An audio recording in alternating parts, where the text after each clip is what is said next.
Hello বন্ধুরা, Bangla online tips YouTube চ্যানেলে আপনাদের সবাইকে স্বাগত জানাই। পশ্চিমবঙ্গে চাকরি প্রার্থীদের জন্য সুসংবাদ। এবার কর্মী নিয়োগের বিজ্ঞপ্তি প্রকাশ করেছে পশ্চিমবঙ্গের বিভিন্ন ব্লক অফিস কর্তৃক। কেননা এক্ষেত্রে মাধ্যমিক পাশে বিভিন্ন ব্লকের বিভিন্ন গ্রাম পঞ্চায়েতে চাকরির দারুণ সুযোগ রয়েছে। চাকরি প্রার্থীদের জন্য নিজের জেলায় ব্লক অফিসে অর্থাৎ গ্রাম পঞ্চায়েতে চাকরির সুযোগ রয়েছে। যোগ্যতাও বেশি চাওয়া হয়নি। যে সমস্ত চাকরি প্রার্থীরা এই নিয়োগের ক্ষেত্রে আবেদন জানাতে আগ্রহী হবেন তারা ভিডিওটি শেষ পর্যন্ত দেখতে থাকুন। এই ভিডিওতে শূন্য পদ, আবেদন পদ্ধতি, যোগ্যতা, বয়স, নিয়োগ প্রক্রিয়া সম্পর্কে বিস্তারিতভাবে আলোচনা করব। তো ভিডিওটি স্কিপ না করে শেষ পর্যন্ত দেখতে থাকুন এবং আমাদের চ্যানেল বাংলা অনলাইন টিপসকে সাবস্ক্রাইব করে পাশে থাকবেন। তো মূল ভিডিওতে আসা যাক। এই হচ্ছে সেই অফিসিয়াল নোটিশটি যেটি কালিম্পং থেকে পাবলিশ করা হয়েছে। তো কি রয়েছে এই নোটিশের মধ্যে সেটা আমরা ধাপে ধাপে আলোচনা করে নেব।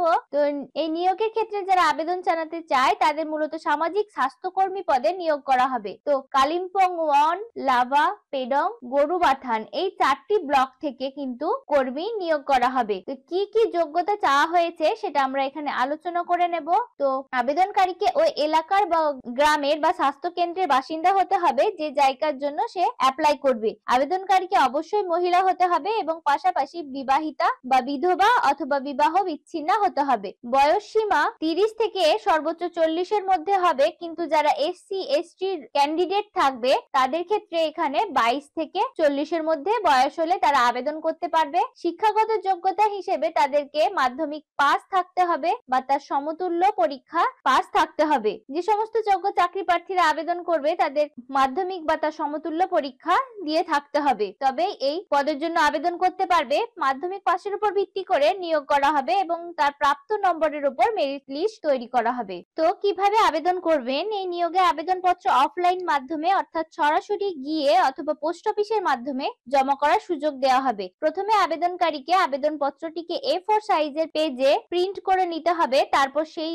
আবেদনপত্রটিকে নির্ভুলভাবে পূরণ করে পাসপোর্ট সাইজের ছবি বসিয়ে জরুরি সমস্ত ডকুমেন্ট গুলি দিয়ে একটি অফিস খামে ভরে 5 টাকার ডাক টিকিট সহ নিজের ঠিকানা লিখে নির্দিষ্ট ব্লকে জমা করতে হবে। তো তার সঙ্গে কি কি ডকুমেন্ট দিতে হবে? প্রার্থীর বয়সের প্রমাণপত্র বা তার মাধ্যমিক অ্যাডমিট কার্ড অথবা জন্ম তারিখের প্রমাণপত্র, পরিচয়পত্র বা বাসিন্দার প্রমাণ হিসেবে ভোটার কার্ড বা আধার কার্ড, কাস্ট সার্টিফিকেট যদি থাকে, প্রার্থীর বিবাহ নিবন্ধীকরণের শংসাপত্রের প্রমাণ অথবা তিনি যদি বিবাহ বিচ্ছিন্ন হয়ে থাকেন তাহলে আইনি প্রমাণপত্র লাগবে, 5 টাকার ডাক টিকিট ও অন্যান্য প্রয়োজনীয় কিছু তথ্য দিতে হবে এবং সেগুলি দিয়ে জমা করতে হবে নির্দিষ্ট ব্লকগুলিতে। আপনি যে ব্লকের আন্ডারে থাকবেন সেই ব্লক অফিসে গিয়ে আপনাকে জমা করতে হবে কালিম্পং এর সেই নির্দিষ্ট 4টি ব্লক থেকে ব্লকের আন্ডারে। তো কত তারিখের মধ্যে আপনি জমা করবেন? 20/12/2024। এই 20/12/2024 বিকেল 4টির মধ্যে কিন্তু জমা করতে হবে। যে কোনো ছুটির দিন বাদ দিয়ে বিকেল 4টের মধ্যে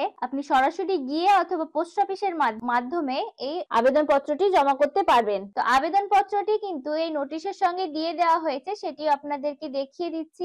এটি হচ্ছে সেই আবেদনপত্রটি যেটাকে আপনাকে পূরণ করে পোস্ট অফিস অথবা নিজে গিয়ে জমা করতে হবে। আবেদনপত্রটি আরেকবার ভালোভাবে দেখিয়ে তো পাসপোর্ট সাইজের ফটো দিতে হবে। এখানে নিচে দিয়ে আবেদনপত্রের সঙ্গে কিন্তু নিচে দিয়ে দেওয়া রয়েছে যে কি কি আপনাকে এর সঙ্গে জমা করতে হবে। দেখে নেবেন আপনারা ভিডিওটি পজ করে। তো আপনারা যারা যোগ্য তারা কিন্তু অবশ্যই নির্দিষ্ট ব্লকে গিয়ে আপনাদের আবেদনপত্রটিকে জমা করবেন। মাধ্যমিক পাশেই কিন্তু আপনারা আশাকর্মী হিসেবে যুক্ত হতে পারেন। কালিম্পং 1, লাভা, পেডং এবং গরুবাথান এই 4টি ব্লকের আন্ডারে কিন্তু কর্মী নিয়োগ করা হচ্ছে। তো এই ছিল আজকের ভিডিওতে একটি আপডেট। ভিডিওটি ভালো লাগলে অবশ্যই একটি লাইক করতে ভুলবেন না। বন্ধুদের সঙ্গে শেয়ার করে ইনফরমেশন দেওয়ার চেষ্টা করবেন। ভিডিওটি শেষ পর্যন্ত দেখার জন্য অসংখ্য ধন্যবাদ।